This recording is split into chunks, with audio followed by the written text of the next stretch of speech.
Bena, Hi there. hi, how are you? You can see me okay? I can see you fine. Can you see me okay? I can see you. That's fantastic. All right. Oh, but Allison, I still can't figure out Yeah. how to get it on my computer. So you're on your phone now? Yeah, Really? yeah. Let me see what I'm trying to do here. So I just invited you. Oh, maybe I should go back. Let me see. Because I always try to go to what you sent me in the first place. Right. No, I don't have it on my computer. I have it on my phone. Okay. Send it to me again. You should be able to find it. I don't know that I can send it to you again. Or you know what? If you go on Twitter, It says you are in this video call. Wait a minute. So let me see what this says. because one thing that I found out the hard way is that once you disconnect, I don't know you can ever come back again. I'm not Wait. I'm not that savvy. I think I'm getting it. Okay. So you just joined the video call. Ah, see now. I'll get off the phone.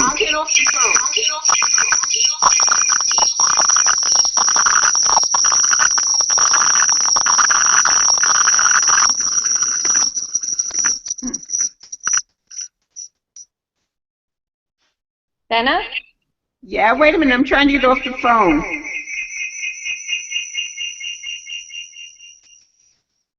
I'm trying.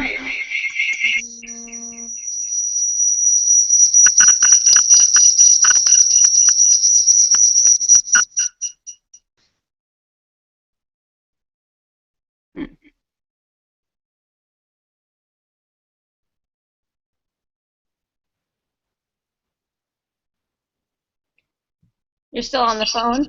Yeah, I'm getting there. Ah, There's a bad feedback on my end. Okay. Better? Can you talk? I see you, but I can't hear you.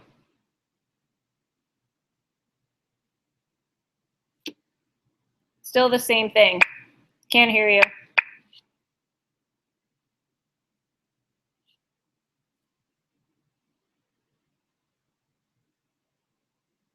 Did you mute yourself?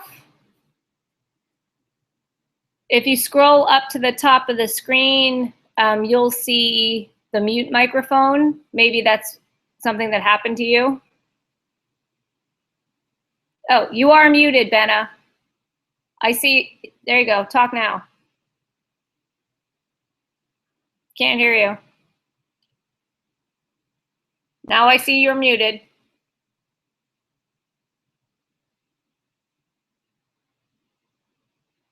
Can you turn the volume up?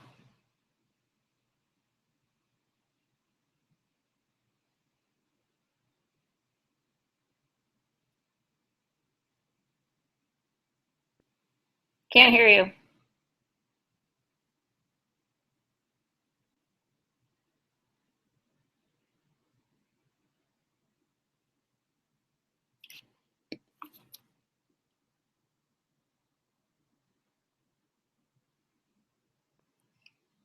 The other thing you can do is go back to your phone.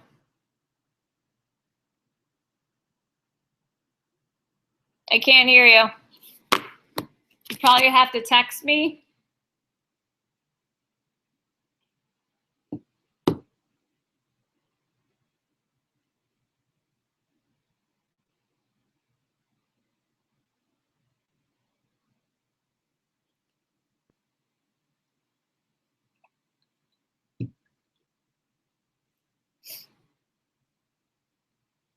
You're trying. I see that you're trying. You can hear me though, okay, right? Just give me a thumbs up. Okay.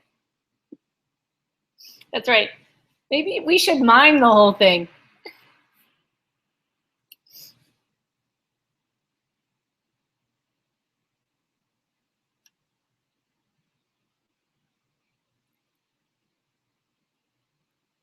You just muted yourself and then you just unmuted yourself.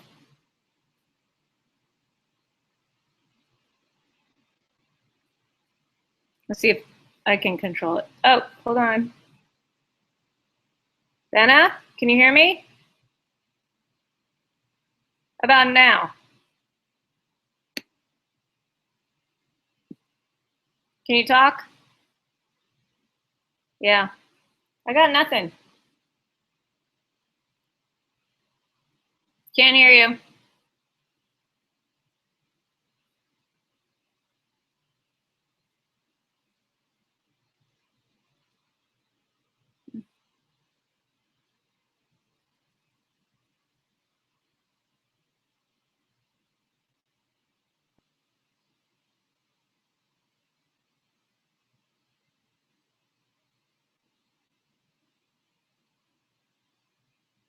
Okay.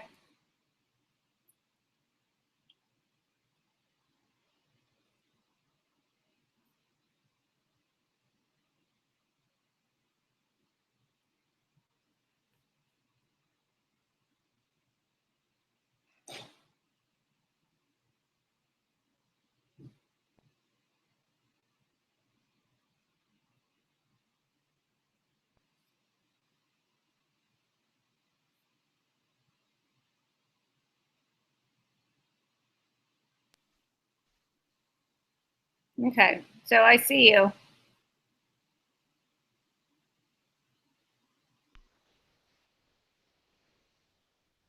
Okay. So I see you. Okay, can you hear me okay here? I can hear you fine. Can you hear me okay now? I think now? yeah. Okay. Okay.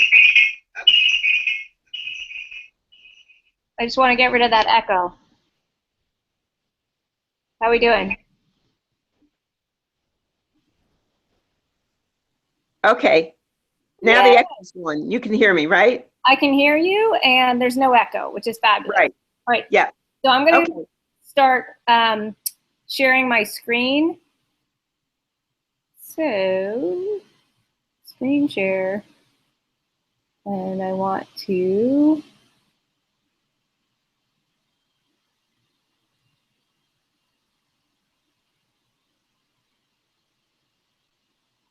Can you see that? Yep. The slides? Yes. Okay. From what I understand, based on what Jill was telling me, is this big enough for you to talk through? Yes, I'm fine. Okay. The other way is that I can create a PDF of it if this is too jarring for you. No, I can do it. Okay. Fantastic. And I can also go on my computer and put it up because you sent it to me. Yes. No, but this is going to be something that everybody else sees. I know, but if I'm having trouble reading it, I can always go and see it for myself. Yep, perfect. I can also make it bigger. Let me see if this works better. I can see it. That's fine. Okay. Fabulous. And then I want to go back to you. Okay, so can you see me in the little box? Not now, I can't, because I see your PowerPoint. Okay, so I can hit stop. Now you can see me. Now I can see you. Okay, fabulous. So let's see. If you go to the left corner of the Google Hangout, you'll see, Yeah.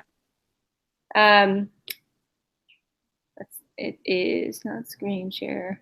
There's something called Showcase. It's the third like gold tag one. Can you click on that? See, I'm not getting any of that. So it's all the way on the left side of your toolbar. So going down the left side. The only thing I've got here is live.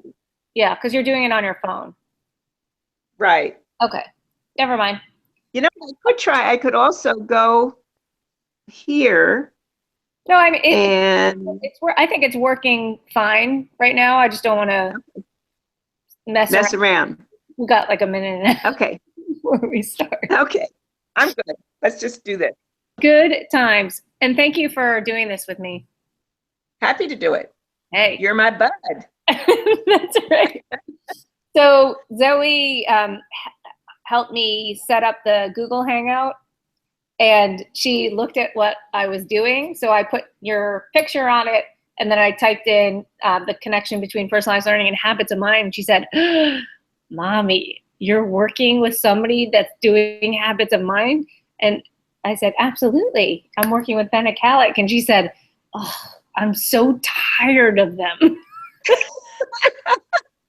Her school is doing it? Oh yeah, we've been doing this for like 5 years. Like, enough already. I was like, yeah. I'm persistent, honest I am. Leave me alone. It's never gonna be enough. Love it. Oh, it's too funny. My grandchildren gave me the same feedback. My grandchildren kept saying, oh my God, Grandma, enough already.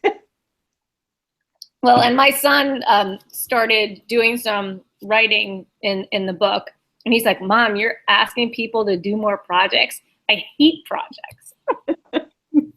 Like, well, that's the difference between a good, motivating project and a project that's just trying to kill time. Or at least that's what I said to myself to make it feel better. We can always say that some kids don't get any of this. Yeah. Yep. No, I hear you. Well, they just finished their standardized testing, so I think some teachers just try to throw in a couple projects to finish up the year. So sad. Well, we'll have to add that in some way. I mean, I think it's as much a reality as anything. Overkill is overkill. I totally agree. Totally agree. I'll make a note. I think we could say something about that. In the task section? Yeah, or even just in introduction and thinking about it and thinking about what you want to do with it. Right. To realize that it's an option. It's not like every day in every way we've got to be making this happen. Yep. I hear you. All right. So I'm just seeing that we have 0 viewers so far, so I'm going to wait a few more minutes and hopefully people will show up. Otherwise, right now it is going to a YouTube video, so it's going to be posted as well. So I just checked to the site. Supposedly Janet Hale is going to join us as well. She said so last week too. Did she come last week? She didn't, but at the same time, a lot of people watch after it's done. So. Right. And I know we have Earl said he was coming. I know. That's right. So just checking stuff out. How are we doing on the writing piece? Did you see what I sent to you today? Yeah, just some ideas, right? It wasn't a real piece. Right. It was just some things that you were saying were interesting. Yep. So that's I liked it. How I started processing. So hopefully it's not too pointed, but I wanted to have a place where I could put things. So. Yep, I like that. I like that. Is it bright enough? Should I turn the light on, or is this good? I think it looks great. I know. See, now you're seeing my dining room area. So you see the little porch, like the little beach chairs up top. Says Zamut is back here. Yeah, I see it. Too funny. All right, so I think we are about ready to get started.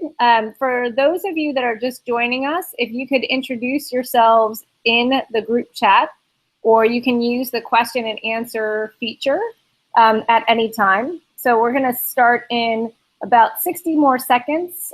And again, for those of you that are just joining us, I am so thrilled to welcome Bena Kallick to guest host the conversation with me on the connection between personalized learning and habits of mind.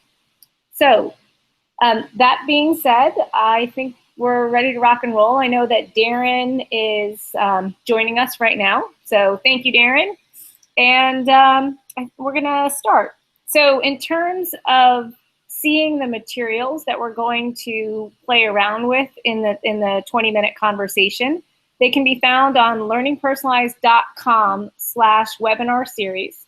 You can also see that featured in the right toolbar, right side of your screen if you hit Showcase. Otherwise, it's learningpersonalized.com/webinar series. There are two things that you should find when you go to that site. One is the PowerPoint slides, and the second is the first project that Bena and I have worked on together, which is a chart that we are incredibly proud of called Thoughtful Change. So, Bena, you want to just do a quick introduction of yourself, and then we're going to rock and roll. Well, sure, but I think, everybody probably knows, but I am Bena Kallick, and I've been working with Art Costa on the habits of mind and developing thinking about it for probably about 30 years. And I am so delighted to be able to now take that work, which is so kind of universal, is what Alice and I keep saying, and to apply it into personalized learning where I think it has a beautiful home. So I'm glad to be here tonight. Fabulous. So I am going to share the PowerPoint slides with y'all. So hopefully you can see them. Bena, can you see them okay? Not yet. You can't see. There they are. There they are. All right. Fantastic. So like I said, the PowerPoint slides are on the learningpersonalized.com site. But we're going to talk through for about 15 or 20 minutes or so about the intersection of personalized learning and habits of mind. So when you're looking at that initial image on the screen, we're really treating this as growing or cultivating learning. And cultivating learning is an apt metaphor for not just the connection, but also the partnership or relationship that we're encouraging students and teachers. So when you're trying to wrap your brain around personalized learning. So Allison, you might want to, Allison? Yes. You may want to put it on slideshow. It'll be a better caption. I don't think I can put it on slideshow, unfortunately. Because I think it's related to Google. Okay, go ahead. So if you're just joining this series for the first time, or if you've been hanging out with us for a couple of sessions, we're looking at the concept of what personalized learning is. And while there are so many different definitions of personalized learning out there, this is really the description that my co-authors, as well as Bena and I, sort of aspire to. That personalized learning is a progressively student-driven model. So when you're realizing that, you're trying to pair up students to engage and co-create meaningful, authentic, and rigorous challenges. And again, we're doing this in service to measuring the learning outcomes, the competencies, but we're also continuing to have this co-creation experience happen to motivate student learning. So Bena, why don't you talk through the definition of the habits of mind? Yeah, and when we talk about this, what I find interesting is that in a way we're asking you to flip the curriculum, because when we're talking about working with habits of mind, and I just had this wonderful opportunity to work with some teachers today, and they were just talking about this, which is there's an art teacher. She was the head of the art department in the school. And she was saying, well, what we've always done is we have 5 C's that we consider to be the most important outcomes of our program. I asked her, what are the 5 C's? Well, you may even be able to guess them. So it was about creative. It was about critical thinking. It was about communicating your ideas. Get the picture? In other words, what she was saying was, this is what we really want our students to be accountable to. We want them to be able to be when we talk about personalized learning and the definition that Allison just gave us, we want them to be able to be self-directed, to make choices, to be thoughtful. The engagement really requires something on their part. And what Art and I would say is what it requires is a disposition for that engagement. So what this teacher was really pointing out was she's flipping what's important. What matters is the kind of thinking you do. What matters is the way that you begin to develop your capacity to follow your passion. So those were the things that really mattered. And then the content, meaning which media do you choose? Will you do sculpture? Will you do a visual arts? What are you thinking about in terms of what you're choosing as your medium? The medium was the vehicle. Yeah. And the outcome was really a set of processes, the dispositions, the habits of mind, those that can be transferred to other situations. So in case folks are not familiar with the 16 Habits of Mind, you'll see them up on the screen now. And so when you're thinking specifically about personalized learning, there are a couple that really pop out to you. So for me, one of the key pieces is creating, imagining, and innovating. And as Ben and I continue to play together in terms of developing the connections between personalized learning and habits of mind, creating, imagining, and innovating really is the property of both the teacher and the student. That's what we mean by co-creating an experience. We want them to wonder. We want them to not just wonder, but to be able to pursue their wonderment, their inquiry, their ideas. And so creating and imagining and innovating can also lead to a few others that pop up as well. So Bena, when you look at the 16 habits, in addition to creating, imagining, and innovating, can you point out one or two of them that are also really powerful in a personalized learning model?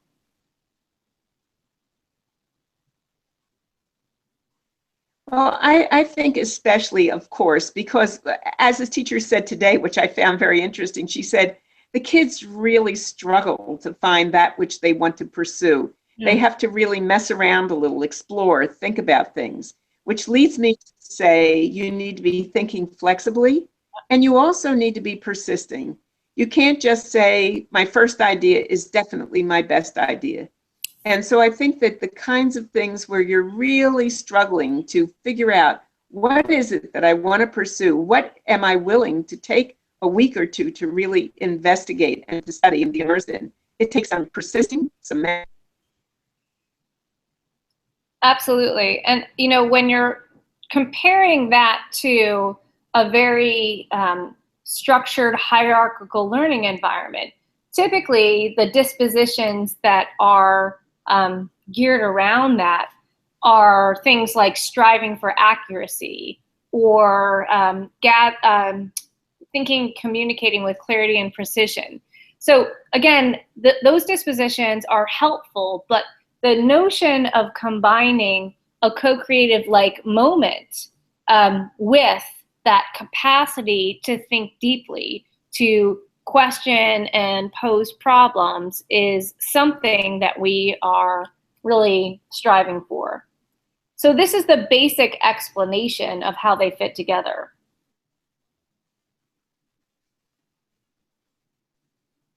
So I continue to suggest to Bena that habits of mind are truly universal. They make everything better. So they are as powerful in a traditional classroom as they are in a Montessori type classroom or in a blended learning or virtual learning experience. But specifically with personalized learning, it is non-negotiable to start thinking about habits of mind immediately, because a fair number of teachers like the idea of personalized learning, but are deeply worried about whether or not the students are capable of withstanding the struggle, or students are capable of creating an idea or posing a question or a problem. Yeah, I think it's really interesting that what we're learning as we're doing this and as we're working together around this is that you would think that people say, well, if it's a habit, don't you just do it automatically? Mhm. But the idea of habits of mind is that although you practice a lot so that you develop the disposition for it, when you really are faced with a problem, the answer to which is not immediately apparent, that's when you really need to use your habits of mind. And that's when you really call upon them. So when we say that if personalized learning is the organizational framework, what we're saying is it's really a framework where we're asking students to make more choices, commit to something, learn in depth about it, commit to some kind of presentation around it. So we're really saying this is different. This is not just, did I get the answer right? This is really, I'm left to my own struggles with investigating and inquiry. And that's when you want to call upon the habits of mind, especially. And that's a teachable moment to move into the next slide. So if you take a quick read of the box, really starting to see is that it's not just a new initiative or the flavor of the year. It really is grounded in what it is that we're trying to prepare students for. So the notion of having kids develop the habit of thinking flexibly, that's not just a lovely idea. That's something that is absolutely helpful for them when there are complex problems that don't have a right answer or have multiple answers, none of which are good. So I think we're trying to make sure that students are prepared to move through their lives in a way that they can continue to grow and change, to unlearn and relearn based on a level of unpredictability that are definitely true in our lives right now. So when we're thinking about thoughtful design, and again, this is a 2-page statement that is on the learningpersonalized.com/webinar series. It's also featured in the showcase. If you click on the third yellow tag kind of button, you'll see that pop up on the right side of your screen.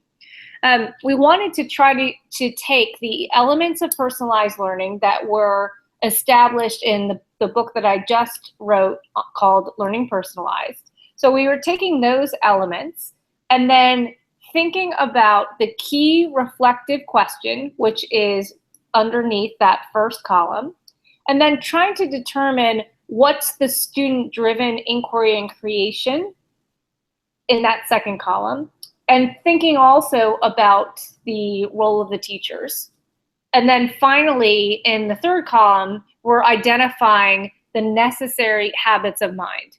And while we could argue that there can be 16 in every box, Ben and I really tried to think hard about what is it that's absolutely vital in relation to that personalized learning element.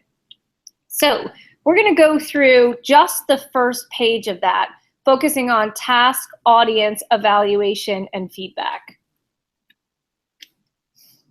So in the task element, we're trying to have students really think hard about what is it that they want to pursue. So when you're thinking about how that task is designed on that left side, there's an immediate connection to Bena, so she can talk through the habits of mind. Because I already started thinking about that in my head, but Bena, take it away. Yeah, well, I think that this is really where the one that jumps out at me particularly is questioning and problem posing. Yeah. And if we think about this whole idea that one of the things in the challenge is that many students are really interested in the challenge of whatever it is that you're doing, how will it make sense to others? How will you be either contributing to a problem that you recognize in society or a problem that you recognize locally? For example, a group of students in an elementary school here in Connecticut decided that one of the problems that they really wanted to deal with, and the group of them did, was let's look at potholes. Why do we have so many potholes? And what can we do about that? So we're questioning and we're problem posing, meaning we're really posing something about this problem that we would like to engage with and try to know more about. Now, taking responsible risks is another really important one because students don't really feel they can take risks. They're so accustomed to a schooling situation in which everything is based on a grade. And if they don't get the grade, then they really don't get what they want, which is, let's say, to have good grades to take home on their report card. So how do we have them step back from that and perhaps have them think differently about this?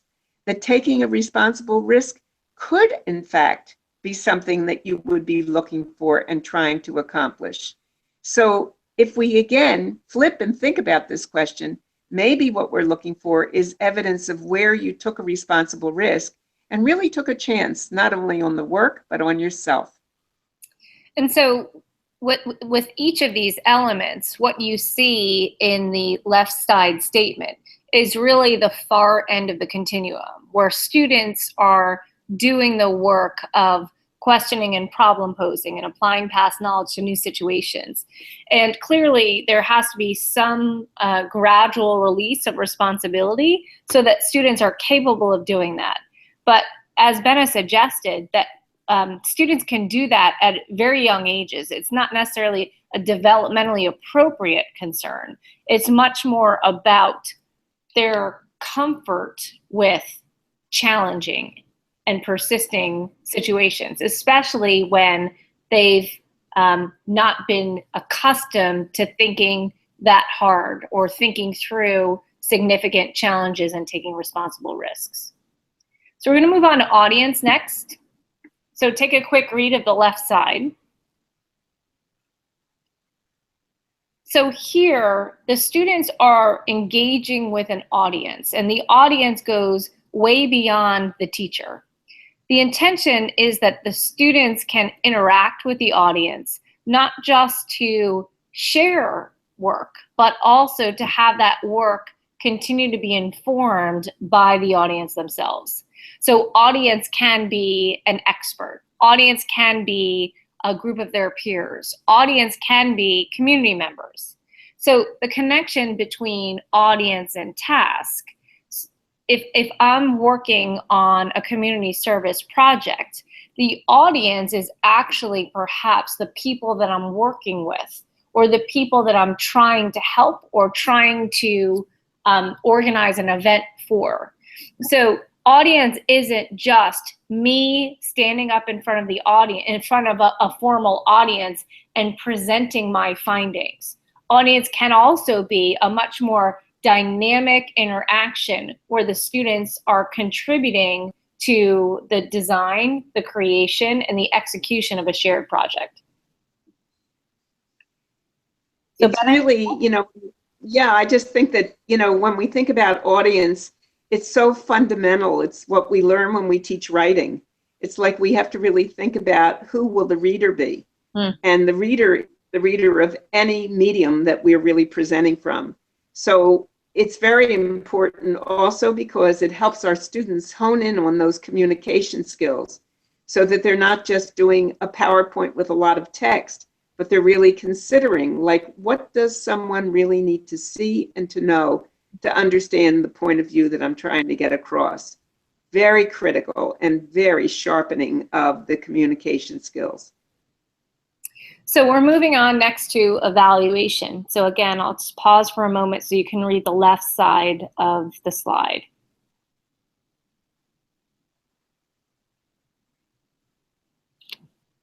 So the intention of evaluation is that, once again, it's a co-created experience, meaning that the student as well as the evaluator, much of the time it's the teacher, but it could be a formal panel, that they continue to think and work together on looking at the product, the performance, the text that the students have produced, and determine where that is in relation to the key descriptors of what quality work looks like. So again, it's something that the students are a part of, as opposed to having students feel that grades are something done to them. So Bena, you want to talk about the habits? Well, yeah, I was kind of thinking for a moment about what to add because I think you've said a lot. I guess the only thing that I would add to it is that in evaluation, especially in these situations, I really believe that the key is self-evaluation. Mhm. And I think too often we forget that that is critical to students really being responsive and ready to receive feedback, is that they've already done some self-assessing.